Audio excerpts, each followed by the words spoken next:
Good morning, everybody. Mark Finan here in the home weather office on this Thursday morning. It's now the 19th day of December 2024, and this is the morning briefing coming to you from the home weather office. And from the window of the home weather office this morning, it's foggy. Yeah, here I'd say we've got a couple hundred yards of visibility. I'm at an elevation around 725 feet. And so there are some areas in the foothills with very low visibility, and down on the valley floor, it's more of that low overcast. And boy, it's going to stick around throughout much of the day again in most areas. We're really going to need this pattern change to stir this fog out. That's not happening today, and that's not happening again tomorrow, but it will happen on Saturday. Got a few things to get through today, so we're going to talk about when we're going to see the next rain and snow. We'll look at the potential active pattern for next week and the implications around Christmas. And just because so many of you enjoyed the skew diagrams the other day, I'm going to get into an explanation about precipitable water by using skew diagrams. So a lot of things to tee up this morning. Let me show you what's happening. So this is the satellite, and unfortunately, I'm recording this around 8:45, and the satellite just doesn't have enough sun on it to really give you a good indication of the fog. But as you can see, boy, that is the fog deck right in there. It stretches all the way up and down the valley from north of Redding all the way down to the Grapevine here, and from Solano County and into the foothills. And the top of the deck looks like it may be around 1,000 to maybe 1,200 feet, somewhere in there. And then you get above that, and of course you have clear. So for those of you around 3,000 feet and up, you're saying, what fog? So it's one of those really interesting sort of days that, down on the valley floor, temperatures will stay in the 50s throughout the day. While for areas like in Grass Valley and Placerville and Pollock Pines and let's say areas maybe around Twain Harte, we'll just see a really beautiful day. And of course, all of this white up here is the snow in the Sierra. So there is the fog. And until you get some wind or a system coming through to stir up the atmosphere, well, that's just not going to be changing. So that's why we'll stick with this today and again during the day tomorrow. So let's take a look at our 500 millibar chart. And as you can see, this morning we are under this ridge of high pressure, so very little wind underneath it. Little weather system here that's going to get ready to go by. And as we head into the day tomorrow, let me go ahead a couple of frames, that system goes by harmlessly, so that's why tomorrow, even though the ridge axis has shifted a little bit to the east, we aren't seeing enough in the way of a wind to stir things up in the valley. Then during the day Saturday, a system goes by. I'm not sure how much of the fog is going to get stirred out of the valley, but we will see some rain as that goes by, and I'll show you more on that in just a minute. I would think that the low overcast in the areas in the San Joaquin Valley, so let's say south of Modesto down toward Bakersfield that I showed you, those areas will likely stick around. I don't think there's going to be enough mixing to stir that out. And then after that system goes by, the pattern changes completely and it turns much more zonal. So kind of a straight line across the Pacific, if you will, opens the storm door. So we do see occasional waves of rain that will go by that I will show you more on here in just a minute. But that's a nice system right there. That one's the one that goes by on Tuesday. So some Christmas Eve rain and snow, maybe a little bit of a break on Christmas Day. And then we get this system that goes through on Thursday, and that's going to be the atmospheric river sort of thing that can give the northern part of the state a lot of rain. All right, I've got a lot of pages open here, so pardon me if I get to the wrong one first. Yeah, this is what I wanted to show you. So let's go back to the precipitable water, and we'll look out here in the Pacific and look at this. Here's California. These are the areas that we pay attention to. And so this is where you have the good amount of moisture, and that's what's happening first thing this morning. And as you can see over the next couple of days, at least during the day tomorrow, that moisture stays off the coast and then gradually sinks our way into the day on Saturday. So this is what will give us our rain Saturday. And again, I'll show you more detail on that here in a second. Then on Sunday, we still have a lot of moisture around. That lasts into the day on Monday. And then we get the real fire hose. This is Christmas Day. And then this is the real fire hose that really gets going here.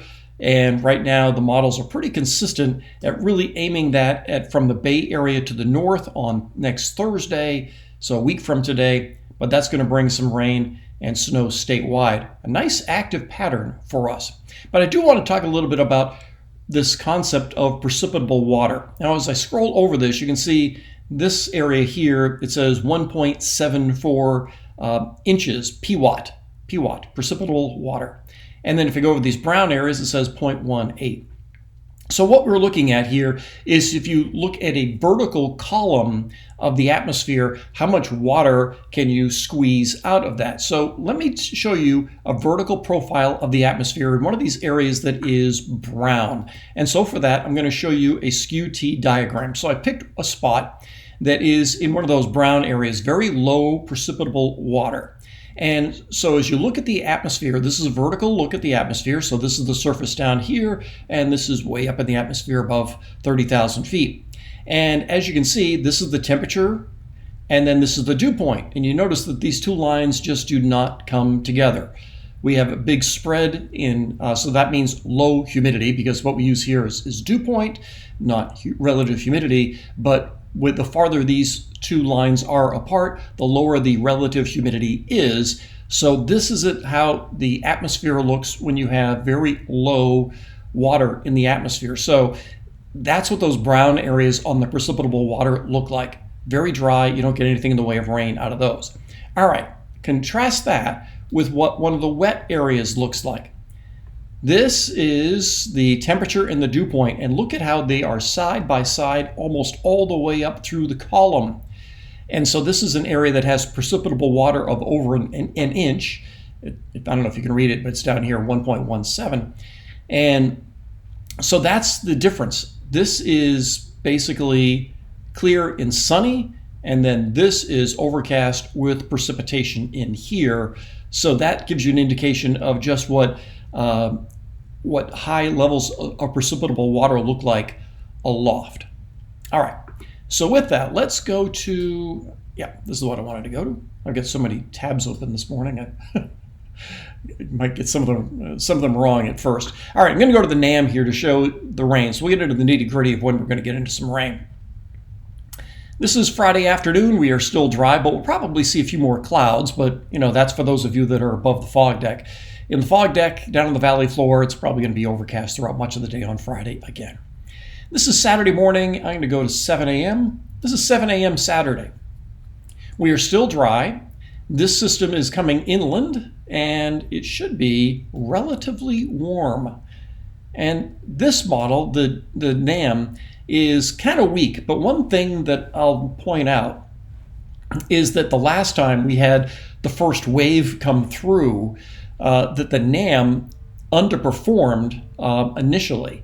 So in other words, it took another couple of runs for the NAM to kind of come around. Now, I'll also say what the financial guys say is that past performance is no indication of future results. The NAM might be right, but I wouldn't be surprised if what we actually get out of this, is a little bit wetter than what we're actually showing here. But for the timing anyway, this shows the best rain throughout much of the valley to be in the afternoon with very high snow levels, probably around 7,000, 7,500 feet. And then this model also shows more precipitation coming in on Sunday. This is very early Sunday morning. Once again, very high snow levels and some nice rain with that, actually. This model actually spits out about half an inch of rain during the overnight hours into early Sunday morning. So it does look as though the weekend is going to bring occasional rain with pretty high snow levels, so we may see very little impact on Sierra travel over the course of the weekend. This is actually Sunday afternoon with more rain coming our way. I showed you that precipitable water just kind of slogging through the area, and that's what this looks like. But also note that if you're driving south toward the Grapevine, that there it is dry. Most of the precipitation is from, let's say, Modesto to the north, and especially up on the north coast, including areas like Redding, as well as from Vacaville, Fairfield, and into Napa County. That's as far out as the NAM goes. Let's see, do I have the, all right, this is the GFS. Like I said, I have so many tabs here. I just have to make sure I'm looking at the right ones. All right, so let me back up here. So let's look at the same thing with the GFS this morning. And this is Friday, this is Saturday. It looks similar. This is Saturday afternoon around 1.